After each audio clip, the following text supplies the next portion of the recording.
Hey, Shawna K, and I want to tell you about the three-point power position of the push-up to increase the quality and quantity of push-ups that you can do.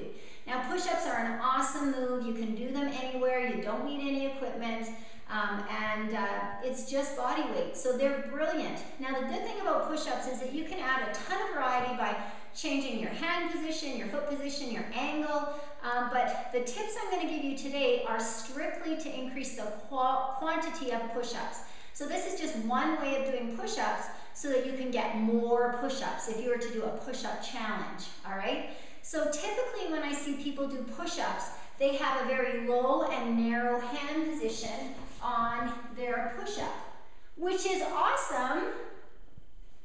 You're not going to get very many because a lot of people reduce the number of push-ups they can get because you're relying a lot on tricep power. So if you want to triple your push-ups, one way to do it is just to widen and lift up your hand position. So bring your hands just outside your shoulders, a little bit higher and a little bit wider. What that does is it engages the chest muscles, front delt, middle delt. So now you have three pushing muscles and not just the triceps. I mean, the pecs and the delts are secondary movers when you're doing a narrow stance push-up, but you really can feel the chest and the shoulders when you go to a wider stance on the hands for the push-up.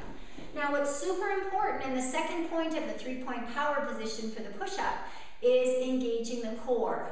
Now, core strength is imperative. In fact, I highly recommend doing lots of planking to help increase your push-ups. So when you're doing the push-up, think about tight core, belly button through the spine. Sometimes I'll see people with low hips and their hips even drop to the floor, or they'll have their bum up too high and you're going to end up hitting the delts a little bit more. You're definitely not going to be engaging through the core. So think flat back, tight tummy when you're doing those push-ups.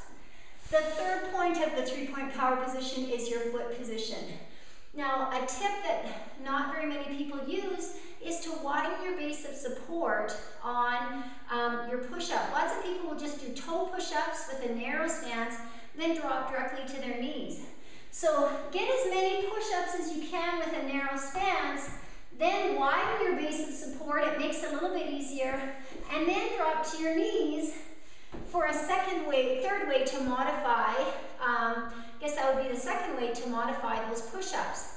Those are 3 points for the three-point power position to increase the quality and quantity of your push-ups. If you want to know more, just click the link below.